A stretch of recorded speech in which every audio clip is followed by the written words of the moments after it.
Senang. Iya. Random people lupa. Anu rek, jangan cerita rek, aja mantok deh pertanyaan itu anu.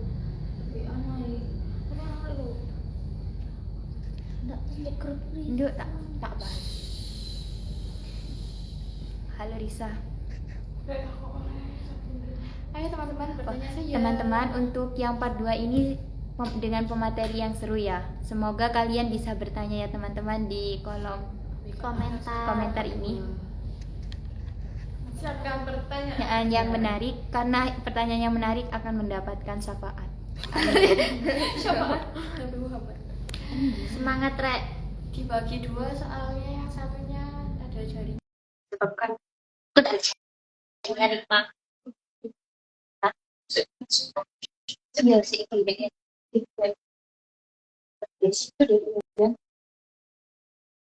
mohon maaf karena di sini saya harus pakai phone jadi kadang ada baik kan jadi sebenarnya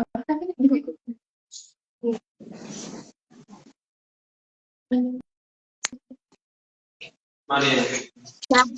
saya Kak Farhan. Halo Halo, selamat sore. sebelumnya ada pepatah yang mengatakan tak kenal maka tak sayang nih Kak. Kita perkenalkan dulu dengan teman-teman saya nih Kak. Perkenalkan saya sendiri Dini Hidayati. Perkenalkan saya Vina Maulia. Perkenalkan nama saya Tina Pia. Perkenalkan saya Aditya Rahmawati. Dan yang terakhir perkenalkan saya Sinta Rahmadanti. Oke, baik. Sekarang saya akan memperkenalkan diri. Saya Muhammad Farhan. Teman-teman bisa memanggil saya Farhan. Saya sahabat Dipa dari Universitas Negeri Malang. Salam kenal ya. Salam kenal dari Dipa Uniwara. Oke. Sebelumnya saya ingin bertanya kepada Kak Farhan. Harapan Kak Farhan untuk belajar Dipa itu apa ya Kak? Mungkin ada harapan yang dikejar dalam Dipa ini Kak. Mungkin kalau ditanya tentang harapan, mungkin jawabannya mungkin jawaban yang umum bagi orang-orang yang awam terhadap BIPA. Mungkin ketertarikannya adalah karena mungkin bisa belajar banyak hal dari orang-orang yang berasal dari negara yang berbeda, yang pastinya memiliki background yang berbeda, tanpa perlu secara langsung pergi ke negara mereka, seperti itu. Mungkin selama kakak belajar tentang BIPA atau mengajar penutur asli tentang BIPA, mungkin ada pengalaman yang menarik menurut Kak Farhan? Mungkin jika dikatakan mengajar mungkin belum sampai di tahap itu, karena pengalaman saya sebagai sahabat BIPA mungkin saya sebatas sebagai pendamping yang menyupport proses pembelajaran mereka selama mereka berada di Indonesia. Karena untuk yang mengajar mereka di dalam kelas atau memberikan materi tentang kebahasaan atau tentang kebudayaan secara keseluruhan ada pihak-pihak yang memang ditugaskan sendiri. Jadi mungkin jika di BIPA BIPA Universitas Negeri Malang, biasa disebut dengan mitra bahasa, seperti saya mungkin atau teman-teman yang lain yang menjadi pendamping mahasiswa asing di luar kelas, mereka lebih umum dipanggil dengan mitra bahasa. Di sini mungkin ada yang namanya kegiatan adalah tutorial. Tutorial ini umumnya dilakukan biasanya 1 atau 2 kali pertemuan dalam satu minggu. Yang kegiatan ini berisikan biasanya mahasiswa asing dan mitra bahasanya pergi untuk mengunjungi suatu tempat atau melakukan beberapa hal yang mungkin belum pernah mereka lakukan, jadi sembari memperkuat materi yang sudah mereka dapatkan di dalam kelas, mereka mempraktikannya di dalam kegiatan tutorial bersama dengan mitra bahasa. Jika ditanya tentang pengalaman yang menarik, pastinya semua pengalaman selama menjadi sahabat BIPA adalah hal yang menarik bagi saya. Karena banyak hal baru yang saya temukan tentang bagaimana suatu hal itu boleh dilakukan di Indonesia, tapi tidak boleh dilakukan di negara mereka. Atau mungkin tentang budaya-budaya unik yang mungkin hal itu terdengar aneh di Indonesia, tetapi hal itu dilakukan di negara mereka. Pastinya banyak hal, karena ketika setiap bertemu dengan orang baru dari negara dan background yang berbeda, pastinya ada banyak hal baru yang saya temukan melalui hubungan yang kami jalin dengan kegiatan-kegiatan di BIPA seperti itu. Baik, terima kasih, Kak. Untuk selanjutnya kan setiap manusia itu pasti memiliki yang namanya cita-cita nih, Kak. Kalau Kak Farhan, apakah memiliki cita-cita yang berhubungan dengan BIPA ini, Kak? Cita-cita yang mengenai hubungannya dengan BIPA. Mungkin untuk sementara ini saya mungkin ingin lebih banyak untuk mendapatkan pengalaman baru dari mahasiswa asing yang berasal dari, sebenarnya bukan mahasiswa asing saja kalau menurut saya, karena di BIPA UM biasanya banyak juga mahasiswa yang backgroundnya dia seperti fresh graduate, dia baru menyelesaikan pendidikannya di bangku kuliah, atau dia sedang mengisi waktunya di musim liburan musim panas, atau mungkin ada, tidak selalu orang asing yang dikirim ke Indonesia adalah berstatus mahasiswa, tetapi mungkin juga ada pekerja di berbagai sektor yang mungkin mereka sedang menikmati liburan, lalu mereka mengisi kegiatan dengan kegiatan kebipaan di Indonesia seperti itu. Jika ditanya cita-cita, mungkin cita-cita saya yang mengenai kebipaan, mungkin saya ingin mengenalkan lebih jauh tentang bahasa Indonesia dan kebudayaan Indonesia kepada khalayak umum, khususnya di berbagai tempat, tidak hanya di Indonesia. Ya mungkin kalau menurut saya sendiri, sebenarnya di negara kita sendiri juga perlu untuk mengenalkan tentang kebahasaan dan kebudayaan, karena semakin berkembangnya zaman, saya pikir generasi muda sekarang mungkin jika ditanya tentang materi kebahasaan yang formal, mungkin mereka juga tidak bisa menjawab secara spontan, karena mereka mungkin lebih menikmati menggunakan bahasa Indonesia yang telah dimix dengan bahasa modern atau bahasa gaul yang biasa digunakan oleh mereka di kalangan mereka sendiri. Baik, Kak, terima kasih. Selanjutnya akan dilanjut oleh teman saya yang ingin bertanya. Baik, Kak, saya ingin bertanya ya, Kak. Menurut Kak Farhan, seberapa penting sih program Sahabat BIPA bagi mahasiswa asing yang belajar di Indonesia? Menurut saya adanya Sahabat BIPA bagi penutur asing yang sedang belajar tentang Indonesia, saya pikir sangat penting, karena selain pembelajaran yang dilaksanakan di dalam kelas, mereka pastinya juga butuh turun secara langsung ke lapangan untuk mengetahui bagaimana kehidupan di Indonesia, bagaimana kebudayaan di Indonesia, bagaimana penggunaan bahasa Indonesia yang mungkin perlu mereka utamakan, seperti mungkin jika mereka pergi ke pasar, bahasa Indonesia seperti apa yang perlu mereka pelajari. Jika mereka pergi ke bandara, bahasa Indonesia seperti apa yang mereka pelajari. Jadi selain mereka belajar di dalam kelas bersama guru BIPA, mungkin Sahabat BIPA menjadi pendamping yang mensupport proses pembelajaran mereka di luar kelas, seperti itu. Baik. Yang selanjutnya, apa sih tantangan terbesar bagi Kak Farhan ketika mendampingi sahabat mahasiswa asing ketika belajar bahasa Indonesia dan budaya di Indonesia? Ah, mungkin kalau untuk tantangan terbesar mungkin di kendala bahasa. Karena karena beberapa peserta kegiatan kebipaan biasanya memiliki persiapan yang berbeda-beda sebelum mereka memulai program BIPA di Indonesia. Ada yang berasal dari beberapa negara, mereka memang sudah mempersiapkan atau mungkin mengikuti kursus kebahasaan yang akan seperti post-test dan pre-test seperti itu. Ada juga yang memang mereka secara mandiri belum tidak mendapatkan seperti wadah untuk persiapan keberangkatan mereka mengikuti kegiatan kebipaan di Indonesia, jadi mereka belajar secara mandiri.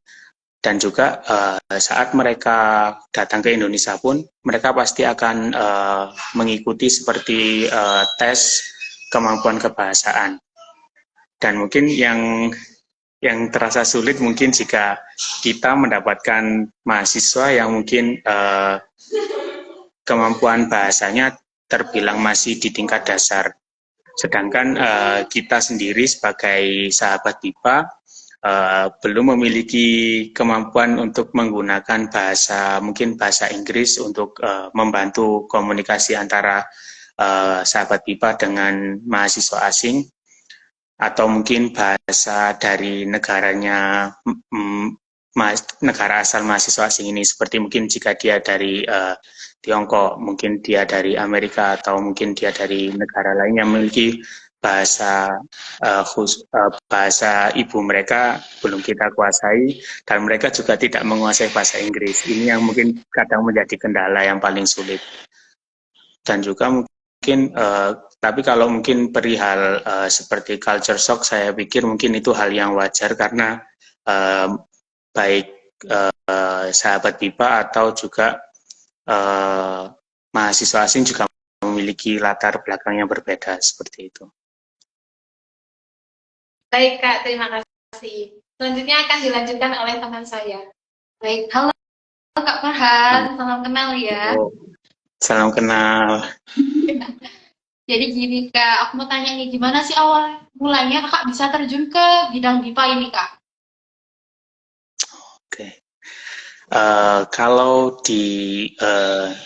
ini berangkat dari jurusan saya di UM, saya mengambil jurusan pendidikan bahasa sastra Indonesia dan daerah.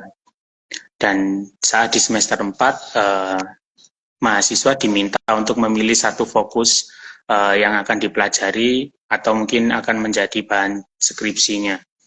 Dan ada beberapa peminatan yang bisa dipilih, antara lain jurnalistik, bahasa Jawa, atau BIPA. Dan saya mengambil peminatan BIPA.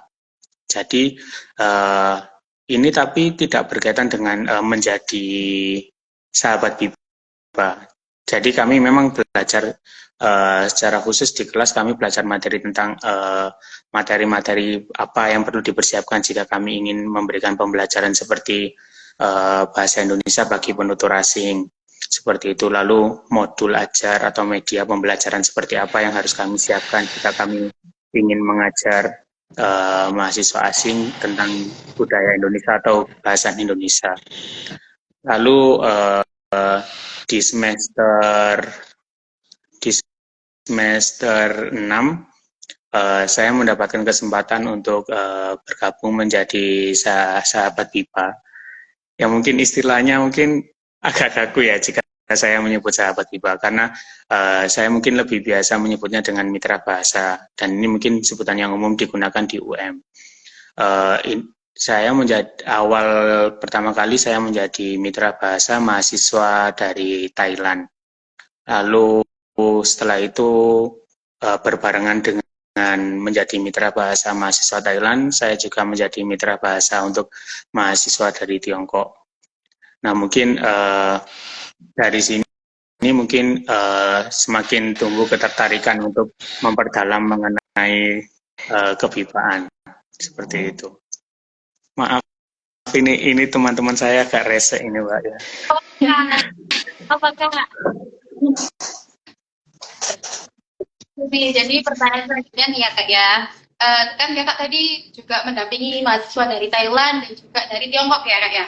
Nah, selama mendampingi mereka itu ada nggak sih Kak bahasa Indonesia yang sulit untuk mereka katakan, atau karena kita kan beda bahasa Kak ya, apalagi Kak Tiongkok itu kan bahasanya lebih sulit kalau menurut saya.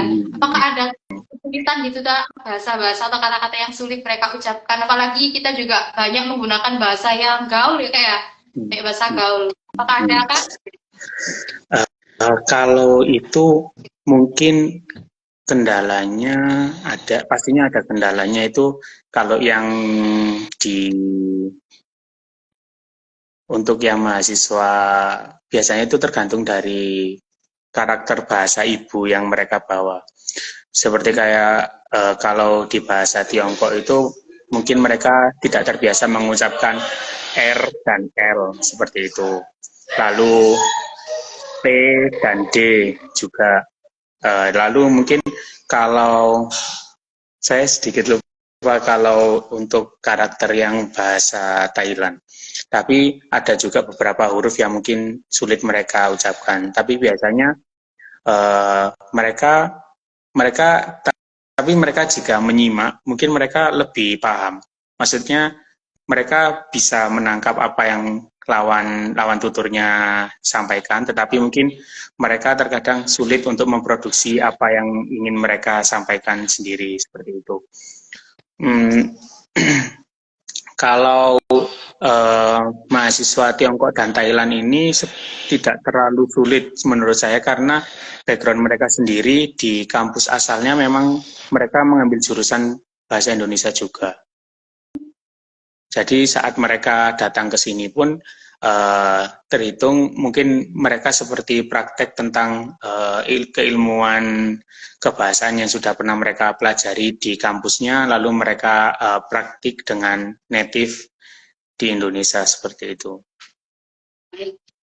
Lalu gimana cara Kak Farhan untuk mengajari mereka ya Kak ya, apalagi penggunaan bahasa gaulnya tadi atau kesalahan beberapa huruf atau fonologinya itu gimana?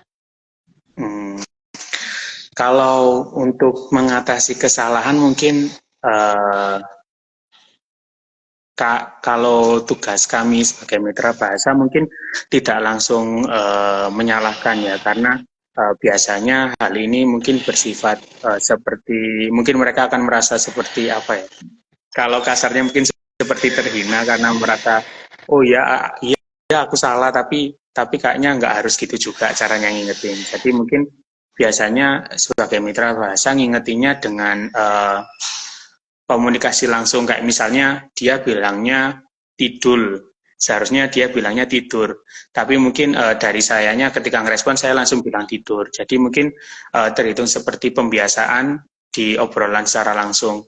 Dan mungkin jika dia sendiri yang mungkin minat seperti oh pengucapan saya salah ya, mungkin kita bisa bantu seperti drilling, kayak misalnya dia mau bilang kayak tadi bilang tidur tapi dia bilangnya tidul, itu mungkin kita bisa membantu. Tapi karena biasanya kan kalau masalah seperti ini kan memang karena karakter bahasa ibunya mereka berbeda dengan bahasa Indonesia, jadi kita nggak bisa berharap lebih kayak oh mereka pengucapannya harus sempurna banget, mereka harus benar-benar bisa bunyi R, nggak boleh bilang L. Tapi kan kita nggak bisa nuntut karena kayak gini. Sekalipun mungkin suatu saat mereka bisa mengucapkan ini dengan baik, meskipun tidak sempurna tapi pengucapannya bisa baik, tapi mungkin itu butuh proses yang cukup lama untuk mereka membiasakan pengucapan seperti ini, karena mereka mungkin akan mengucapkan hal-hal seperti ini lebih sering saat mereka berada di Indonesia, tapi saat mereka sudah kembali ke negara mereka sendiri, pastinya mereka juga penggunaan kosakata yang mengandung kalimat seperti ini mungkin juga akan berkurang karena mereka saat mereka kembali ke negara mereka lebih sering menggunakan bahasa ibu mereka. Seperti mungkin jika ke Tiongkok mereka sudah kembali menggunakan bahasa Mandarin, jadi mungkin pengucapan yang awalnya mereka sering gunakan di Indonesia seperti kalimat yang berunsur L dan R, jadi jarang diucapkan saat mereka kembali ke negara mereka masing-masing. Oke, terima kasih ya Kak Farhan. Mungkin dari rekan-rekan lanjut ditanyakan. Halo Kak, izin bertanya ya. Ya. Seberapa cepat sih Kak mahasiswa asing itu memahami dan juga menguasai bahasa Indonesia? Dan juga apakah ada teknologi, media atau aplikasi yang digunakan dalam pembelajaran tersebut? Oh, maaf, bisa diulang yang pertama? Seberapa cepat sih mahasiswa asing itu dapat memahami dan juga menguasai bahasa Indonesia? Dan juga apakah ada teknologi, media, atau aplikasi yang digunakan dalam pembelajaran tersebut? Kalau ditanya seberapa cepat mungkin beda-beda ya, karena pastinya kemampuan perorangan itu tidak bisa dituntut sama. Apalagi kalau misalnya persiapan mereka sendiri sebelum mereka mengikuti program ini berbeda, pastinya durasi waktu belajar mereka juga pasti berbeda. Selain itu juga terkadang ada habit atau kebiasaan buruk yang dibawa, kayak mereka mungkin semangat belajarnya tidak terlalu tinggi, jadi mungkin saat mereka di sini pun juga ya minatnya untuk belajar ya so-so. Kalau misalnya mereka merasa itu mudah, mereka mungkin akan belajar lebih giat, tapi saat mereka merasa kayak, oh ini kok sulit ya, mungkin mereka agak males-malesan. Itu pasti ada siklusnya yang kayak gitu. Tapi sebenarnya kalau ditanyanya durasinya berapa lama, mungkin nggak bisa disampaikan kayak hitungan angka gitu ya Mbak, karena mereka kan biasanya di sini kan pastinya ada durasi kayak kalau mereka di sini misalnya mau stay buat studi, kayak memang mereka mau kuliah di sini, mungkin mereka ada durasi kayak diberi jatah itu 1 tahun untuk kelas bahasa. Paling enggak mereka bisa menguasai ini seperti apa ya Mbak, kayak privilege lah. Kalau mereka memang kesininya mau kuliah, mungkin mereka bisa ngambil kelas untuk kelas bahasa itu selama 1 tahun. Tapi ada beberapa program yang memang durasinya itu pendek, kayak jadi ya mungkin terkesan ngasih experience saja, ngasih pengalaman ke orang asing yang ada minat buat belajar bahasa dan budaya.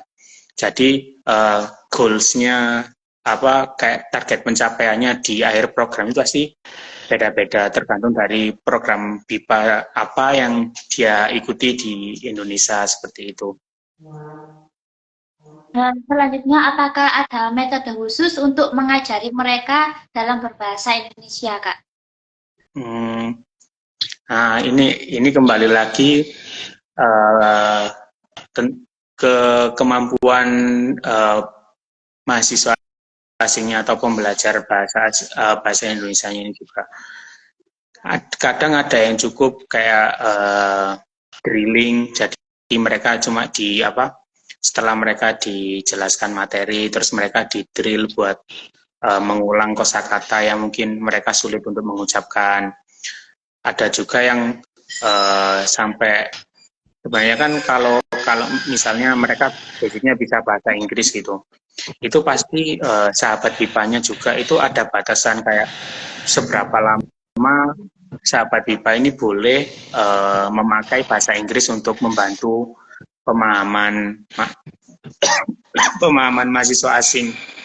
Ya, biasanya itu 2 minggu 3 minggu itu masih maaf 2 minggu 3 minggu masih boleh menggunakan bahasa Inggris, tapi setelah itu mereka harus pure menggunakan bahasa Indonesia.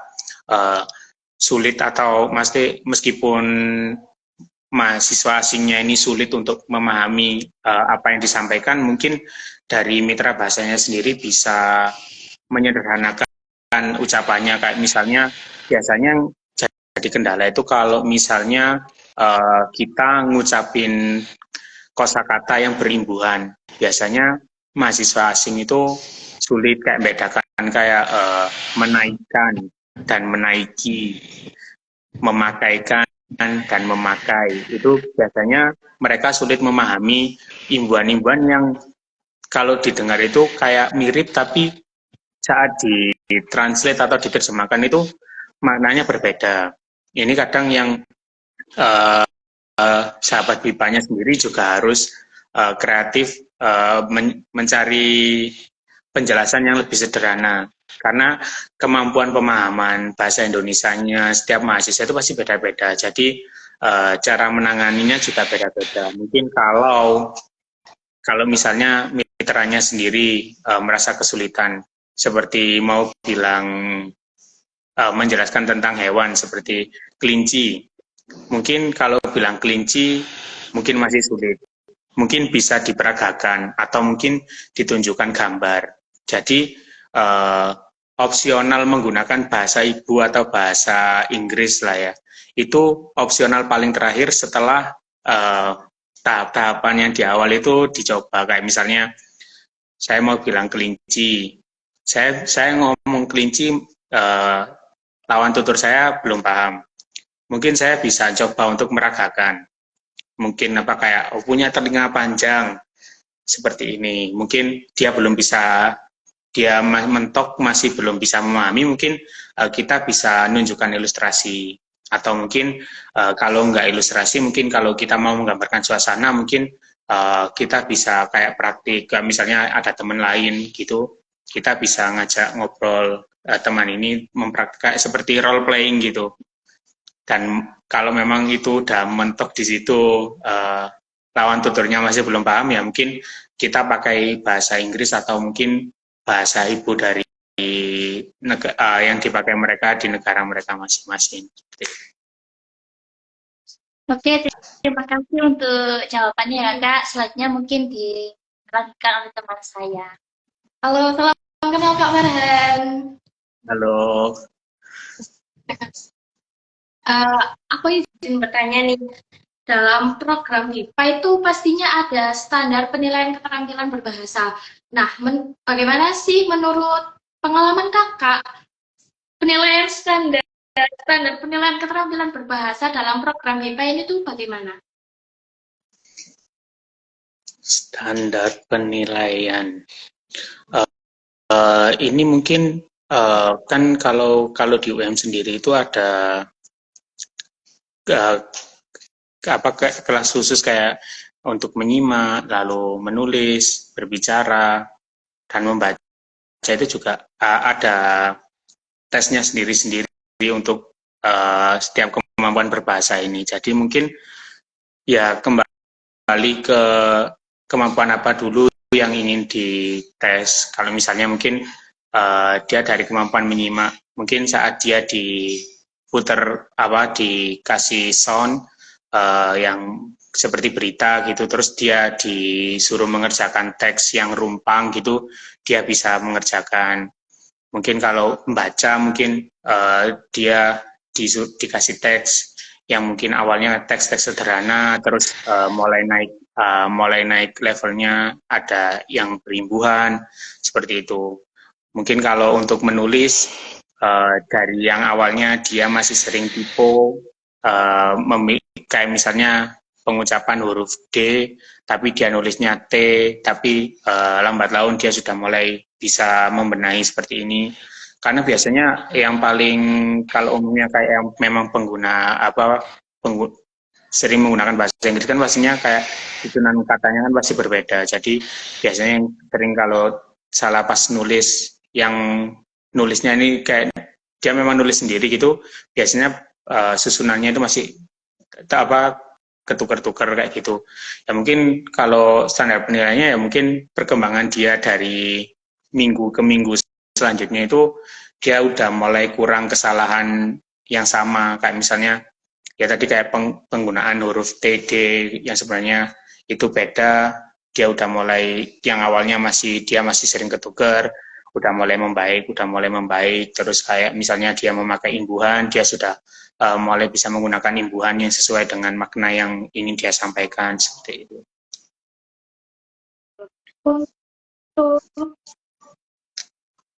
Untuk jadi sahabat IPA ini apakah harus prodi bahasa dan sastra Indonesia ada Kak? Untuk prodi lainnya apakah bisa atau tidak? Oh, kalau di UM sendiri semua prodi bisa memiliki kesempatan untuk jadi sahabat IPA. Karena saat kan seperti ini itu di beberapa program ada proses rekrutmen. Jadi pastinya ada beberapa hal yang ditanyakan oleh guru atau pihak yang berwenang di WIPA tentang hal-hal yang memang harus dikuasai kalau dia berminat menjadi mitra bahasa, kayak misalnya seberapa jauh dia mengenal negara atau seperti background dari tempat asal mahasiswa ini, terus hal-hal apa yang dia ketahui tentang negara asal dia, terus kalau misalnya dia dihadapkan ke problem seperti ini, dia penanganannya seperti apa, mungkin seperti itu. Yang pasti nggak ada batasan di prodi yang dia ambil di UM. Semua prodi ada kesempatan buat join, tapi mungkin ada batasan di semester karena mungkin kalau semesternya terlalu awal biasanya jadwalnya padat dan agak sulit buat bagi jadwal ke pendampingan ke mahasiswa asingnya seperti itu. Gitu. Untuk ada nggak sih untuk tips dan trik dari kakak untuk mahasiswa BIPA yang ingin belajar bahasa Indonesia lebih cepat dan juga efektif? Mahasiswa asing yang ingin belajar bahasa Indonesia, Ya, tips dan triknya.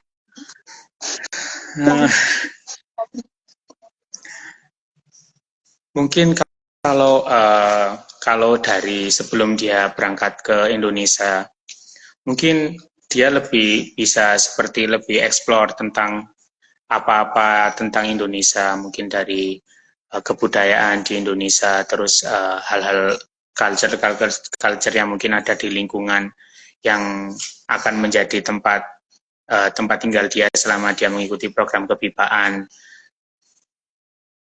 Dan mungkin kalau dari pengalaman saya itu ada beberapa teman yang memang seperti di programnya itu tidak ada pembekalan lebih awal, itu biasanya dia belajar secara mandiri lewat aplikasi-aplikasi di handphone kayak Duolingo kayak gitu.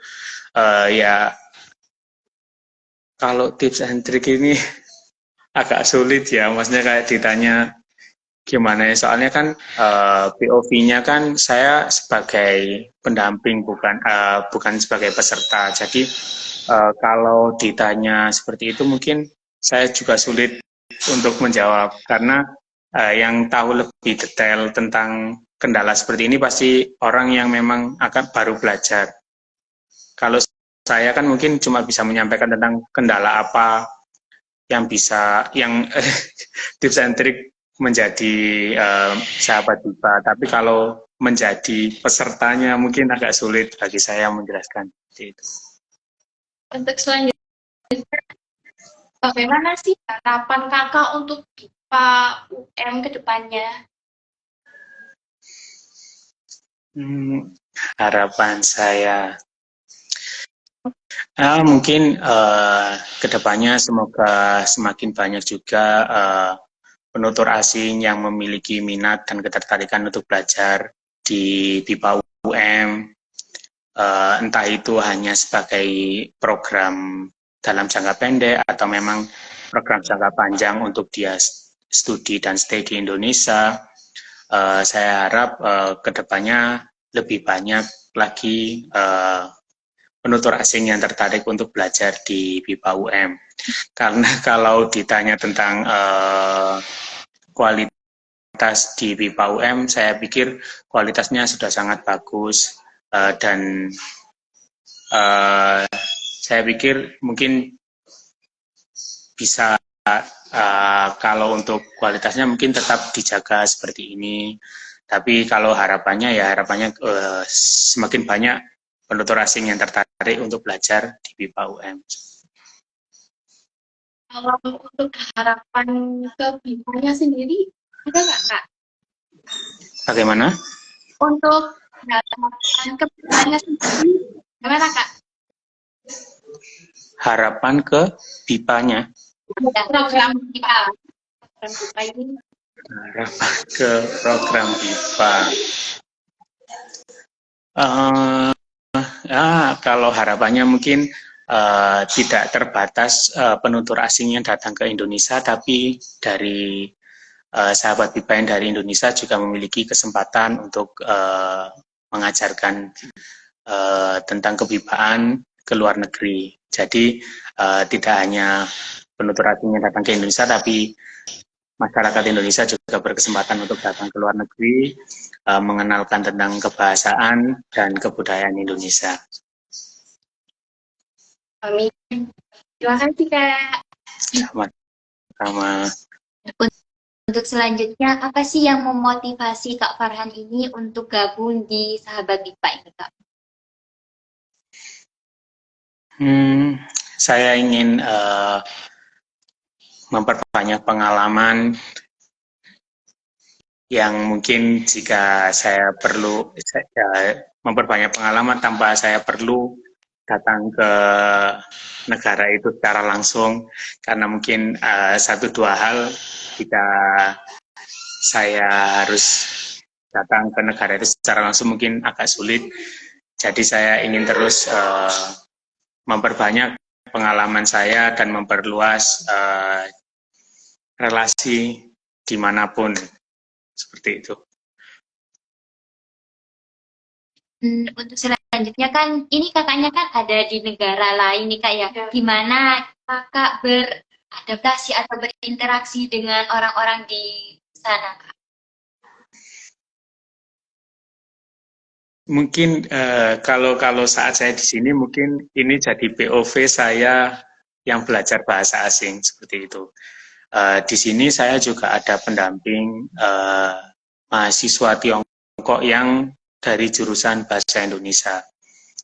Dan juga mungkin kalau aktivitasnya mungkin tidak seintens kayak ketika mahasiswa asing datang ke Indonesia. Jadi di sini mungkin seperti saya ini datang ke sini itu di akhir bulan September kemarin, tapi baru mulai kelas di minggu ini karena minggu lalu di sini liburan selama 1 minggu untuk perayaan hari nasional, seperti itu. Jadi kalau adaptasinya mungkin yang paling utama adaptasi tentang culture-nya, kayak makanan. Yang pertama paling sulit kayaknya ya tentang makanan ya. Yang ini mungkin umumnya orang Indonesia tahu, kalau di sini mungkin kayak makanan itu ya agak hati-hati ya mencari makanan di sini. Dan yang paling aman sih kalau untuk makanan mungkin masak sendiri, dan kebetulan untuk asrama yang ditempati oleh mahasiswa internasional itu difasilitasi dengan dapur. Ini beda dengan asrama mahasiswa yang untuk asrama mahasiswa lokal yang tidak dilengkapi dengan dapur, dan akses untuk mereka memasak atau membuat makanan sendiri itu terbatas. Jadi ini ya kayak privilege-nya, dan ini yang membantu proses buat adaptasi dengan di sini. Dan kebetulan juga saat ini juga sedang musim dingin. Jadi kalau adaptasi tentang musim dingin ya mungkin memang sedari awal sebelum kami berangkat ke sini, kami sudah diimbau untuk membawa banyak pakaian tebal. Ya mungkin kalau untuk adaptasi mungkin belum bisa ditanya tentang bagaimana adaptasi karena masih singkat durasi saya stay di sini. Dan juga program yang saya ikuti di sini juga tidak lama. Saya mengikuti program di sini hanya untuk 2 bulan. Karena ini juga bentuk langkah awal dari fakultas di UM untuk menjalin kerjasama pengiriman mahasiswa dari UM ke kampus ini. karena yang sudah sering terlaksana adalah kampus dari Tiongkok mengirim mahasiswa ke UM untuk mengikuti pertukaran. Tapi untuk mahasiswa dari UM sendiri yang dikirim ke kampus ini masih dua periode ini. Yang periode awalnya itu sebelum COVID dan itu sudah lama sekali. Dan ini baru dimulai lagi, terhitung angkatan yang baru setelah masa COVID. Jadi ya masih terhitung trial error lagi di sini. Seperti itu. Baik, terima kasih Kak atas ilmunya dan juga wawasannya Kak Farhan sharing bersama kita. Mungkin untuk penonton live hari ini mungkin ada pertanyaan nih teman-teman, mumpung ada pemateri yang hebat bersama kita.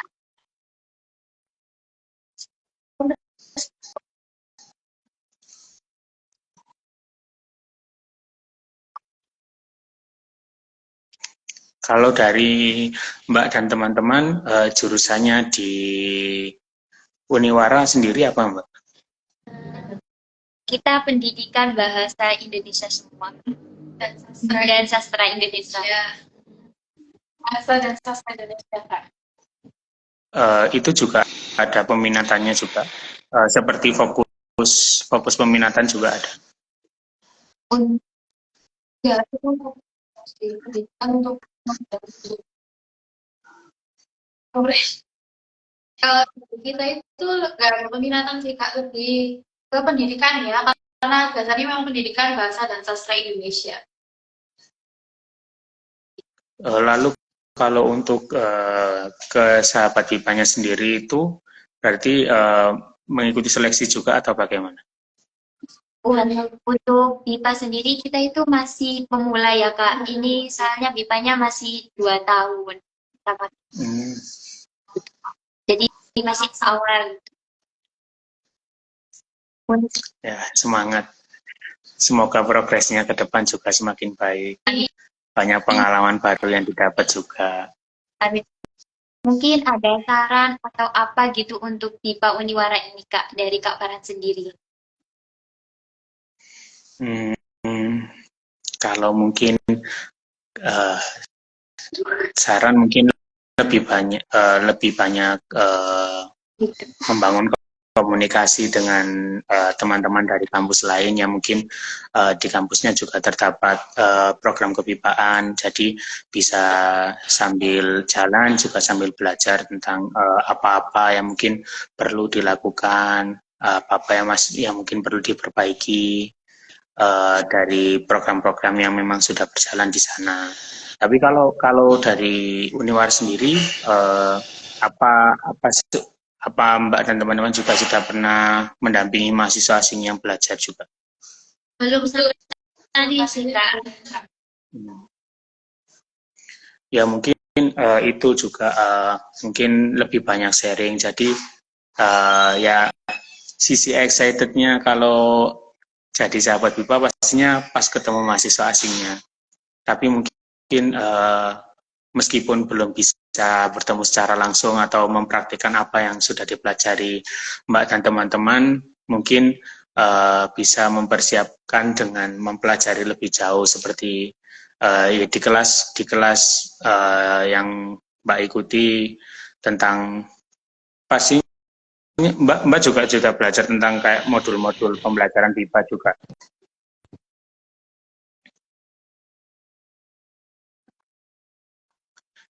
Selama sekarang semester berapa Mbak?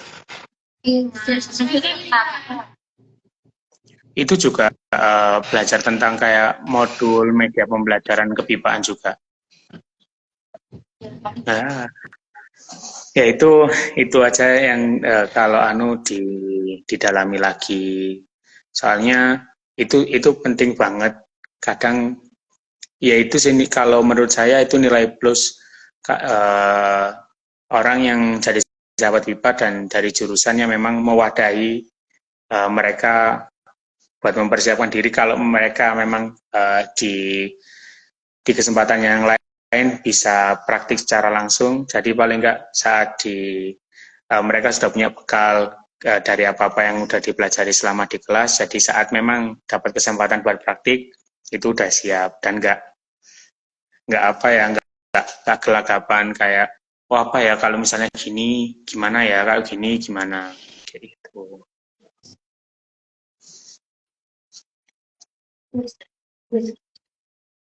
Baik, Kak, terima kasih atas ilmunya yang telah Kakak berikan kepada kita semua. Semoga ilmu yang Kakak berikan ini memberikan kemanfaatan bagi kita semua, baik yang menonton maupun pada kita dan juga Kak Farhan.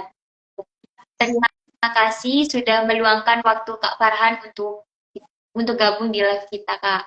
Semoga bisa Ya, saya juga minta maaf kalau ada kendala sebelumnya. Dan semoga kita bisa bertemu di UM, Kak. Nah, Ya. sampai jumpa di UM. Ya. Oke. Terima kasih, semangat juga. Sampai jumpa.